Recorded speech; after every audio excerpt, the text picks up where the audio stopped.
Bueno, mi nombre es Miguel Abreu Crespo. Nací en el pueblo de Ranchuelo, Las Villas, la región central de Cuba, 1947, 29 de septiembre. Es importante que sí, fui iniciado en la religión yoruba fundamentalmente. Antes debo aclarar muy bien que mi abuela era descendiente directa de esclavos.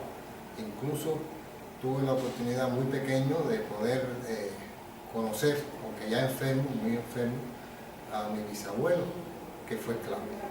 De ahí la fecha, en el 47, recuerden que realmente la esclavitud, uno de los últimos países que lo terminó, fue precisamente Cuba. Ahora bien, desde que yo nací, lo que más vi fue la religión yoruba. No obstante eso, desde antes, ya mi abuela, que era una santera o una santera muy conocida, muy famosa en toda la región central, incluyendo Cienfuegos, Palmira, Cruces, Santa Clara, la zona del antiguo condado de Santa Clara, los Vila, muy importante. Mi abuela Cuca Vila, que como se conocen, otros le decían el nombre yoruba, de Chumihuá, era muy conocida y muy famosa, y eso influyó mucho en la formación mía, porque yo me crié con mi abuela y no con mis padres, que tuvieron que emigrar muy temprano hacia La Habana.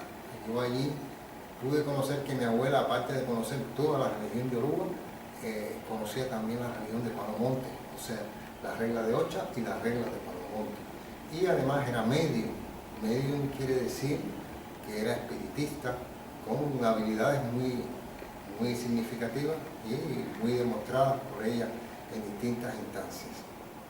Eso me ha hecho a mí saber y ver cómo ciertas cosas de la religión han ido evolucionando, porque me ha tocado vivir toda la etapa esa de desarrollo y de cosas nuevas y cosas viejas o transformaciones. Porque de más está decirle, nosotros no somos del criterio de que las cosas son permanentes, pero bueno, hay veces que se transforman, y yo lo que he tratado es de conservar lo que tradicionalmente ocurría. Yo les digo que la religión yoruba, por ejemplo, en sus inicios no se ponían nunca de acuerdo. Cada santero, cada yalocha, cada casa de santo hacía su ofrenda, su religión, la practicaba de diferentes formas. Eso originó en determinado momento, no voy a ser extenso, que se creara lo que es la regla de Ocha, por dos personajes que están en la historia muy famosos. Uno se llamaba Bati Meir y otra Latula o Latún, que era de descendiente Elba y que tenía hecho Changó, o sea, su religión, su ángel de la guardia era Changó. Era muy interesante porque eso fue originando esa transformación en que cada casa de santo o cada antiguo cabildo hacía las cosas a su manera, originó que se pudiera unificar, y ese dio surgimiento a lo que es la regla de Ocha. La regla de Ocha es la regla, la forma, como toda regla, es forma, métodos, forma de hacer santo, donde iniciarse fundamentalmente en la santería, y entonces eso ayudó mucho a mantener unidos y tener un solo criterio sobre la regla de Ocha. Yo he notado mucho que en la religión de Palomonte, o sea, en el grupo de Palomonte, esas transformaciones no han sido tan evidentes como en la regla de Ocha, o sea, en la regla de descendencia yoruba. Eso ha sido interesante, cómo unos se han encerrado más en su creencia y en su no penetración, mientras la otra ha sido más abierta. Yo he visto también cómo las formas se han ido modernizando, se han ido cambiando, unas por las necesidades y otras por problemas que incluso comerciales a la hora de hacerlo. Pero la esencia fundamental está en que lo más importante se ha ido manteniendo, porque es lo que nosotros llamamos portadores de la religión, y bueno, quizás yo esté incluido entre el grupo de portadores de la religión, aunque no soy un practicante sistemático de la religión. Más bien me dediqué a estudiar, yo hice 2 carreras universitarias, y a partir de ahí me di cuenta de cómo tratar de estudiar las raíces de las cosas, por qué ocurrían, desde la formación de un Iyawó hasta que él termina su yaboraje y hace toda su vida como practicante. Toda esa transformación yo he podido verla. Y algunas veces algunas personas tienen alguna duda y yo trato de explicarles cómo se hacía tiempos atrás y qué diferencia hay cómo se hace actualmente. Y así esa es la función que yo hago aquí en la Casa de África, porque yo soy administrador aquí en la Casa de África, que es mi tarea fundamental, pero este conocimiento cuando me lo reclaman, bueno, yo lo doy como algo muy importante, porque esta reunión es bella, es bonita, es interesante, porque enseña valores, muchos valores de respeto, de unidad, de reconocimiento, y entonces eso sirve mucho para poder explicar por qué desde la esclavitud viene ya el proceso de formación del religioso, y para que la gente entienda, los cubanos, de dónde venimos, que eso es muy importante, quiénes somos, por qué somos así y hacia dónde vamos. Eso es lo que más, por lo menos en mi opinión particular, es importante. Y ahí se unen los sentimientos muchas veces patrióticos, los sentimientos como país, como persona, etc. Miren un elemento que es muy importante que yo debo recrear, es cuando se habla de la transculturación y cuando se habla del sincretismo religioso. No voy a entrar en hacer diferencia. Lo que sí es importante, una anécdota que rápida se la voy a contar. Hay un pueblo en las villas, en la región central, que se llama Palmira. Ahí es muy famoso entre los religiosos, porque bueno, se habla ahí de de Sevilla, se habla de mi abuela Cucavila, Chumibá, se habla de otros grandes religiosos. Y entonces era interesante porque el día de Santa Bárbara se sacaba una procesión. ¿Ustedes saben de dónde salía esa procesión? Pues esa procesión salía de la iglesia y el cura la santiguaba. O sea, el cura le daba su bendición. ¿Por qué razón? Porque el cura del catolicismo, la parte católica, en los pueblos funcionaba muy diferente que en el resto de los pueblos, de las ciudades. Muy diferente. Y entonces salía Santa Bárbara de la iglesia, afuera la esperaba el pueblo religioso. Y entonces los cantos no eran específicamente nombrando a Santa Bárbara, los cantos eran nombrando a Changó. Ya ahí el sincretismo estaba presente y seguían detrás de la Santa Bárbara, pero sin embargo los cantos estaban dirigidos fundamentalmente a Changó. Eso va funcionando como en la mente de la persona se va haciendo el Changó y Santa Bárbara la misma, como si fueran la misma cosa. Inicialmente para el esclavo no fue así, pero sin embargo ya con el tiempo eso se fue aceptando como una norma. Es muy interesante como incluso hay una canción de Celina que habla de que Santa Bárbara bendita, después el estribillo dice que viva Changó. O sea, que usted puede ver ya cómo incluso en la música, en el canto, en la cultura cubana va apareciendo toda esa armonía, la canción, la forma de comportarse, las comidas. Ese es el proceso del sincretismo, que no es solamente decir que este es Yemayá y que Yemayá es la Virgen de Regla. No, eso no es lo suficiente. Hay que ir a las raíces, y que estas raíces son las que demuestran realmente lo que son cubanos, que es más que afrodescendiente, a mí me gustaría llamarle cubano, aunque bueno, no discuto que alguien le puede llamar como quiera, pero somos cubanos porque tenemos de todo un poquito, somos un ajiaco, como dice nuestro poeta nacional y como dicen muchos escritores, y eso se ve en la forma nuestra de hablar, en la forma de caminar, en la forma de querer, en la forma de ser rebelde, porque los esclavos inicialmente fueron muy rebeldes, hay rebeliones muy famosas, muy rebeldes, y sobre todo somos muy dinámicos, con mucha energía, con mucho calor en el cuerpo. Eso es muy importante. Aquí es muy importante ver las diferentes religiones que inciden en la cultura cubana. de una forma u otra, si vale la palabra de esa forma. Por ejemplo, la santería es una de las religiones de más fuerza en estos momentos, sin que esto signifique que sea mayoría. La santería de la región de Nigeria, sobre todo de la zona de Oyo, de Ile-Ife, de toda esa región, llegaron muchos esclavos, con toda su cultura, con toda la forma de interpretar el tambor, de su forma de baile, su forma de vestir, su forma de hablar, todo eso influyó en la cultura cubana. Cuando hablo de esta religión, hablo de un sincretismo muy marcado que conoce casi todos los cubanos, que por ejemplo Changó Santa Bárbara Bendita, ya se lo mencionaba, mencionaba a Yemayá como la Virgen de la Caridad del Cobre, yo les mencionaba también a Ochun, a Yemayá como la Virgen de Regla, y a Ochun como la Virgen de la Caridad del Cobre. Les puedo hablar también de el niño de Atocha, que es el Lenguá, el que abre los caminos y los cierra, de Obatalá, el Santo Mayor, el Richa Mayor, dueño de la cabeza, de la justicia, muy respetado por todos los cubanos. Les puedo hablar también de Ochosi, de la Casa del Monte, incluso integra uno de los llamados santos guerreros, de Osu, etc. Pero cada uno de estos orichas tiene sus características e influye de una manera muy diferente en la cultura cubana. Eso es muy típico del cubano. Yo siempre les digo, le pongo algún ejemplo. Por ejemplo, los que tienen en su cabeza hecho Changó,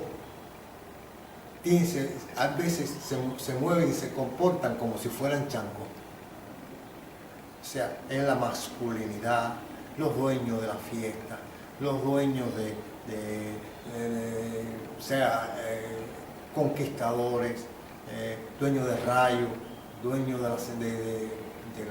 digamos, los colores son el rojo y el blanco. Trato de ser sencillo para que... Y el cubano en la forma a veces de caminar, el hijo de Changó, de camina con gallardía, con guapería, digamos con masculinidad, y no admite ciertas cosas. Eso es muy característico. Una hija de Ochun, salamera, dueña de la miel, de la dulzura, del amor, de la procreación. Esas son características que las personas, sea religioso o no, se va apropiando de estas características. Y eso está muy presente en la ciudadanía. No estoy negando que hay influencia también, por ejemplo, española y de otras. Por eso hablé de Ayaco inicialmente. Pero eso caracteriza mucho a la religión yoruba, que viene desde África y con toda la fuerza esa que yo estaba mencionando. Hay otra religión muy importante, Bantú, viene de la zona del Congo, que nosotros conocemos en Cuba como Palo Monte. Eso también tiene sus reglas, su forma de comportarse. Hay mayor secreto, mayor misticismo, mayor, si se cabe la palabra, secretismo, digamos, en sus funciones. Son más serios en el sentido de que no quieren que se sepan cómo funcionan ellos, son muy selectivos, pero sobre todo son muy serios en su trabajo. En Cuba se respeta mucho. Sus representantes principales son los sacerdotes que tienen ellos, digamos que también tienen los paleros, como en la religión yoruba, los sacerdotes de Ifá, conocidos como babalaos, y así sucesivamente. O sea, estas dos religiones son, en este caso, quizás las dos más fuertes dentro de la influencia africana.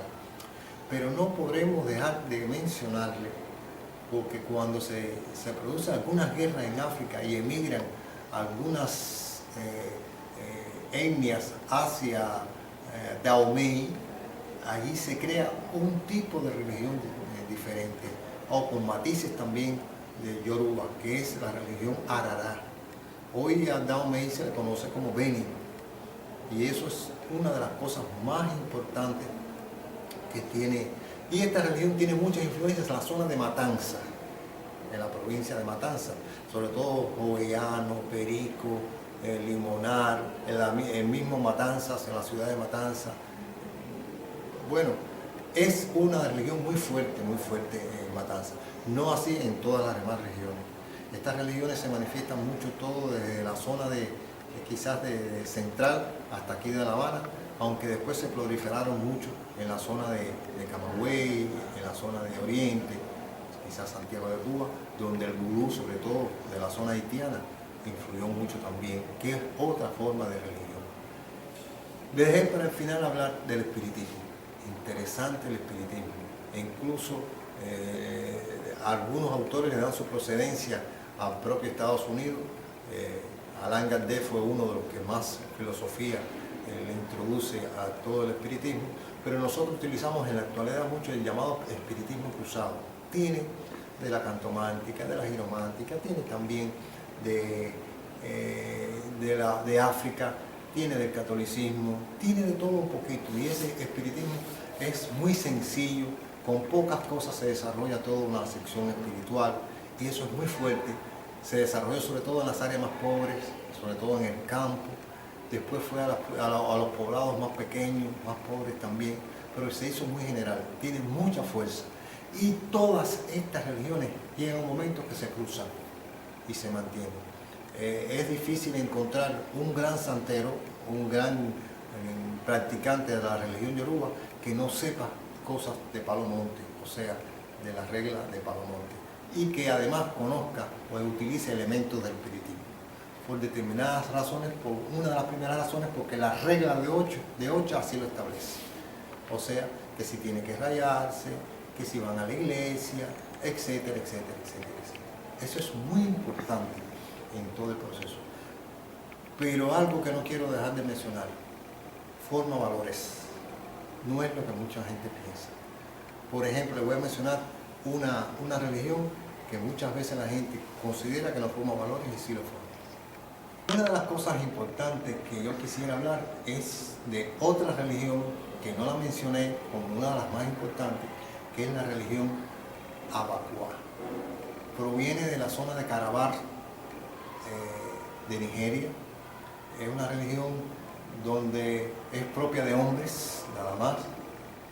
Tiene sus reglas también de funcionamiento.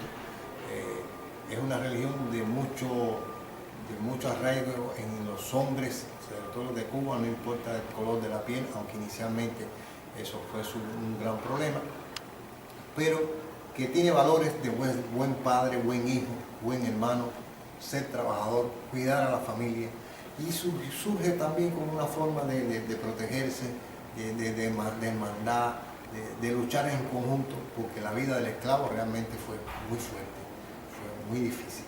Y entonces ellos desarrollaron toda una filosofía, sobre todo en el mundo de la religión, pero también en el mundo de la música. Muchos abacuanos han sido músicos famosos, muchos pintores se han inspirado en la vida abacuá, en sus símbolos, en su forma de ser, y muy trabajadores, y tienen mucha influencia en la patria, en las rebeliones patrióticas, en la guerra de independencia, tienen formación en la guerra de liberación nacional, sobre todo en la que tuvo que ver con esta última parte de la Revolución Cubana, y muy internacionalista. Es muy significativo la cantidad de practicantes de esta religión que estuvieron en Angola de forma voluntaria, porque ahí estaban sus raíces y siguiendo aquello de que estamos defendiendo una causa justa. Eso fue muy importante y mantienen actualmente en la Casa de África, se mantiene todo un área dedicado a ellos, ¿ya? Para que los jóvenes comprendan, entiendan las características de esta religión. Fueron muy respetados en todas las épocas, en todo en cuanto quizás a esta deidad que le voy a mencionar, puesto que ahorita le mencioné a Ochun, la Virgen de la Caridad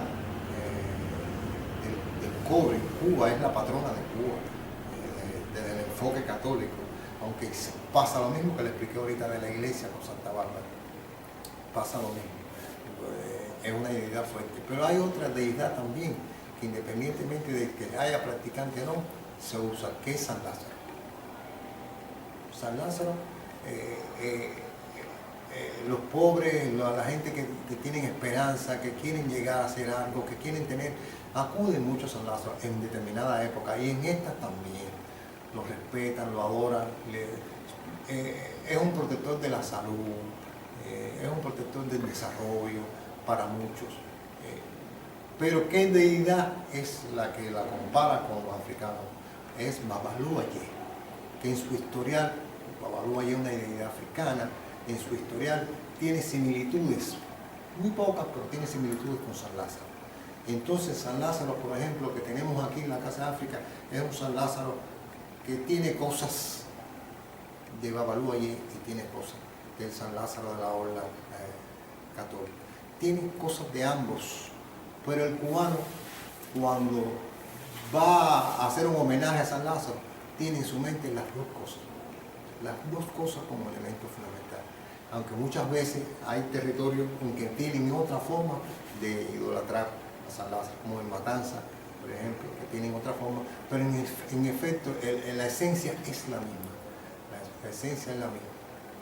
Y en la forma también de iniciarse en estas religiones, en Matanza y en otros lugares, hay su diferencia. Eso es muy importante también. Pero bueno, al final es San Lázaro.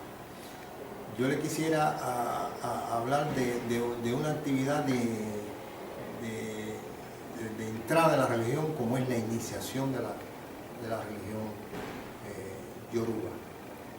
Por ejemplo, cuando usted se inicia en la religión yoruba, usted adopta el nombre de Iyabo, iniciado.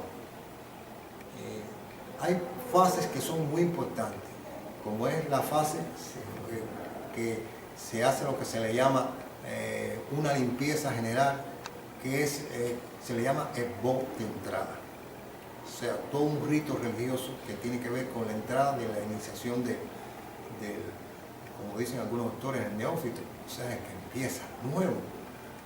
Pero hay después de eso, le estoy ya casi narrando en la regla de Ocha, hay un paso que se llama la ida al río. En el río, la dueña del río es Ochún. Pero cuando vas al río, se purifica. Se llama incluso ese paso purificación, donde llega allí y se baña y ya está todo un rito con un grupo de canciones que tienen que ver con toda la religión. Y así, después proceso de prendes, que se llaman ya el proceso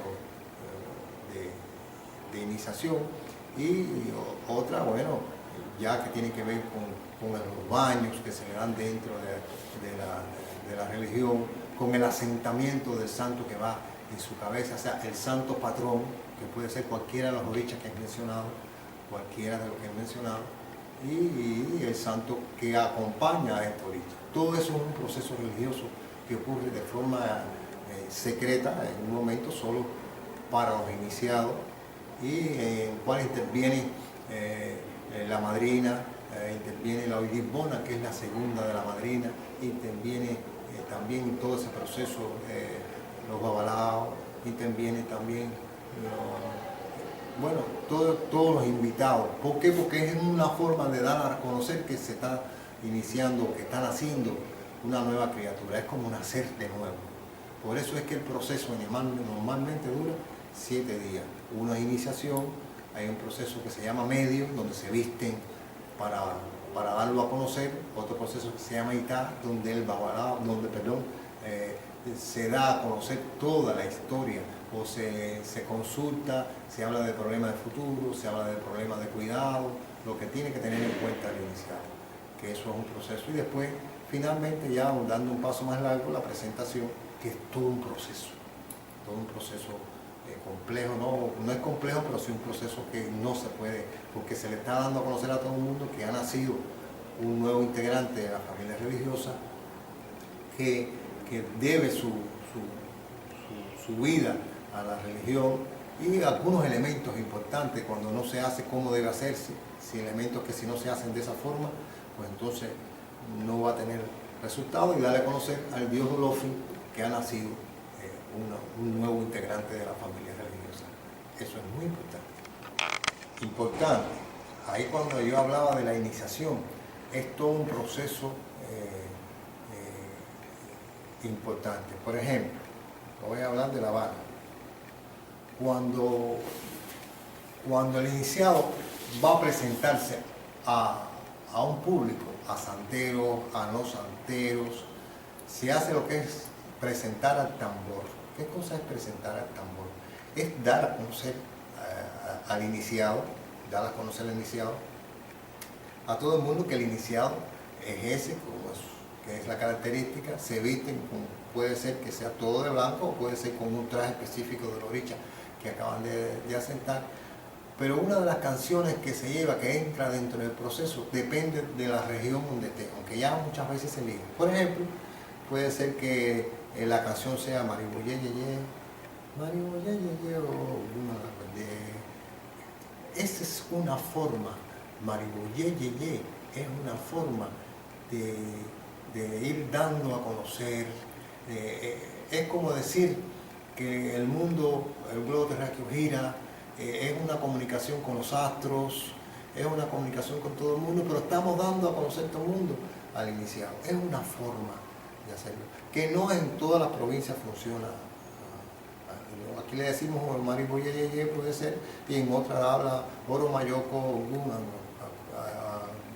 o sea, el Oro Mayoco, perdón, para no hacer la canción completa, es una forma de decir lo mismo que dice Mariboye Yeye, Oro Mayoco. O sea, el oro también habla del giro del mundo y la comunicación con los astros.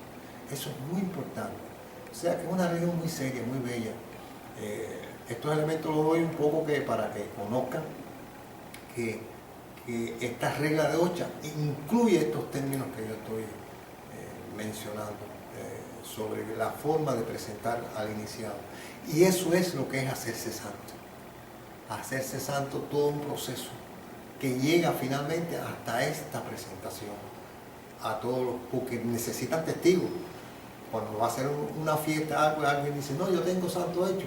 Y entonces los testigos reconocen que sí, que se lo hizo y que fue en un momento determinado, que quién es su padrino, que quién es su madrina, quién fue el babalao que participó, quién fue el osbá que tiene que ver con la predicción, o sea, con lo que se le orienta al Iyabó.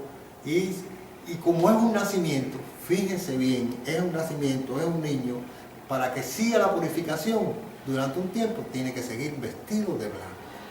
El blanco es el reflejo de la purificación, es el reflejo de la disciplina. Pero además estás diciéndole a todo el mundo que ese que vaya es un Iyabó, y eso continúa con su rito. Cuando vas por la calle y un santero es viejo y ves el Iyabó, verás que el santero y el Iyabó se cruzan los brazos, pero el Iyabó pide la bendición y el santero le dice santo. O sea, él se está todavía aún vestido de blanco, hasta que pase el año se está purificado. Eso es toda una regla. Por eso es que los que ves en la calle con collares, vestidos totalmente de blanco, son los Iyabó, que el proceso de purificación y de nacimiento no termina. Como todo niño, el niño, usted cuando termina el año, usted le hace el cumpleaños. El cumpleaños es la fiesta de cumpleaños. El año, aquí cumple el año igual, es una fiesta, con determinados ritos religiosos, pero es igual, de la misma forma. Lo único que este niño puede ser un niño de 30 años, de 40 años, 25, y puede ser también de 1 año, 2 años. ¿Me entiendes? Es la forma que se tiene de poder mantener. En este proceso pueden que exista algún cambio, pero son mínimos. La esencia es esa. La esencia dar a conocer, la esencia es que nació y la esencia es que cumplió. Importante, cumplió con lo que está establecido, con lo que está reglamentado, lo que dicen las reglas de Ocha. Pero pasa en toda esta religión con mucha frecuencia. Es una religión muy bella, muy bonita. El tambor trae su lenguaje desde el propio África. El tambor trae el lenguaje desde África. Para el africano el tambor es todo. Con el tambor los africanos comunican que alguien falleció, comunican que viene el enemigo, comunican que viene un mal tiempo, que viene una desgracia, la sequía, que comunica todo. El tambor es un elemento de comunicación muy grande, pero el tambor habla con el sentimiento de la persona, habla de los orichas. El tambor tiene que ver fundamentalmente con toda la vida del africano, y eso se transmitió y vino por acá. Yo les voy a hablar fundamentalmente, por ejemplo, del tambor batá. Muy importante el tambor batá. Hay historias relacionadas con Changó y relacionadas con el tambor batá. Pero miren lo que les voy a decir. Dentro del tambor hay un oricha, se llama añá. O sea, esos tambores se consagran. Y al consagrarse se introduce, viven dentro del tambor añá. Es un oricha dueño realmente del tambor que se comunica. Son 3 tambores fundamentales. El mayor se llama Iyá, Acóncolo, fíjense bien, y Acóncolo, y son 3 con nombre Itoteles, el otro. Son 3 tambores que al tocarse van comunicando un lenguaje y una forma de decir. Y para el iniciado, y tanto para el iniciado como para el que ya lleva tiempo en la religión, es la manera no solo de la fiesta, de decir la vida, de decir todo, que también es una manera de tocarse cuando fallece el practicante. Digamos que es la forma que se tiene de hablar, de expresar sus sentimientos. Los religiosos solemos decir que el tambor habla, el tambor comunica. Y en una fiesta de tambor verás cómo cuando cantan a las distintas deidades se van incorporando los religiosos de acuerdo al santo que tienen asentado en su cabeza. Es muy importante el tambor. Y sobre la historia de los batás podríamos hablarle aquí toda una entrevista nada más hablando de los tambores batá. Incluso los olú batá, quiénes son los olú, quiénes son los especialistas, quiénes son los que pueden tocar los batá, porque hay un oricha dentro del tambor y cualquiera no puede percutir el tambor, hay que estar autorizado, hay que estar también con permiso, estar iniciado en esa función. Para el cubano, religioso o no, fíjense cosas que se transmiten, el tambor le es todo, le es todo.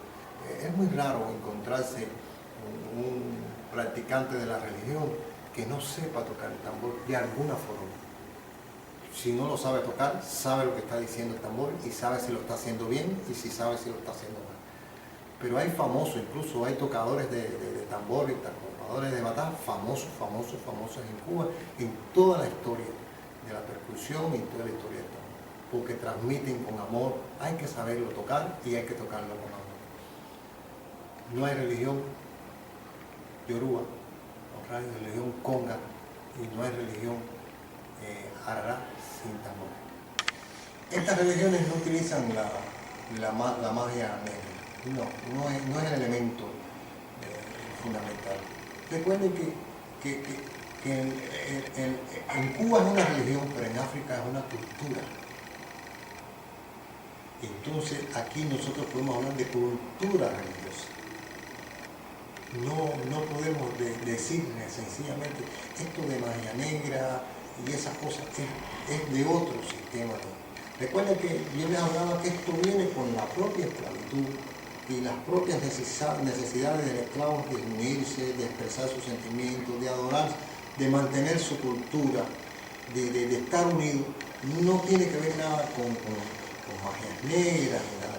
Ya eso es otro tema, que no tiene nada que ver con nuestra cultura, con nuestra forma de comportarnos. Puede que por ahí haya alguien que practique algo de eso, pero realmente no soy de lo que conozco nada de ese tema. ¿Qué pasa? Que hay religiones que son fuertes, como por ejemplo el Palomonte es una religión muy fuerte. Todas, en resumen, tienen cosas para el bien como elemento fundamental. El Babalao surge para aconsejar, para enseñar, para guiar, para ayudar y recomendar cosas. El parero, fundamentalmente, su trabajo está dirigido a eso también, pero hay más respeto, porque hay mucha fuerza en su religión como tal, y hay cierto respeto. Puede hacer bien, no niego que puede hacer mal, pero generalmente está hecho con esos objetivos.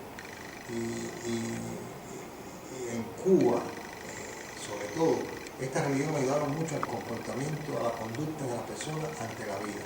Ser respetuoso, no mentir, no robar, no hacer cosas indebidas, porque realmente te lo orienta la propia religión. Eso a veces es muy importante. Y reconocer cuando te equivocas, etc. Tiene muchos elementos que muchas veces las personas no conocen. Oyen hablar de santería, oyen hablar de la regla de 8 y dicen, porque es que depende como alguna persona lo haya manifestado en la calle. Pero su esencia no es esa, su esencia no tiene que ver. La magia negra es otra cosa, de otra parte, de otro sentimiento. No es el típico de estas culturas de origen africano. No es, hace un rato le explicaba que una religión no excluye a la otra. A ver, ¿cómo le explico? Poniendo el ejemplo de mi abuela. Mi abuela tenía santo hecho, era hija de Lenguá, que muchas veces todos dicen los niños de Atocha, pero hay lugares donde habla de San Roque. Ella siempre iba mucho a un cabildo llamado Cabildo de San Roque. Pero bueno, no vamos a hablar ahora, ya de eso lo mencionamos. Ella tenía hecho el lenguaje, o sea que era santera, tenía la regla de 8 muy bien centrada, pero ella era espiritista, era medium. Esta es otra religión, pero además tenía una prenda. ¿Qué cosa es una prenda? Una prenda es un recipiente llamado enganga, que se utiliza mucho en la religión conga. Y entonces es muy importante. Y entonces, se utiliza mucho en la religión conga. Tiene que ver muchas veces con el palo monte. Y mi abuela conocía mucho de eso. ¿Por qué razón? Porque mi bisabuelo era yoruba y mi abuela era conga, porque en la barraca se unían las dos. O sea que ella te traía de formación esos principios, pero sobre todo en el campo, no tanto como en la ciudad, se ligaban estas religiones. Es factible.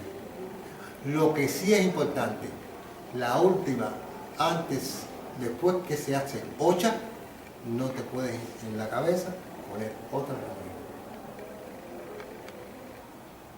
Sí, no se puede porque por encima de ocha, o sea, por encima de la santería, por ejemplo, que no puede existir. Pero antes puede ser de palo monte, puede ser espiritista, y después puede ser indistintamente.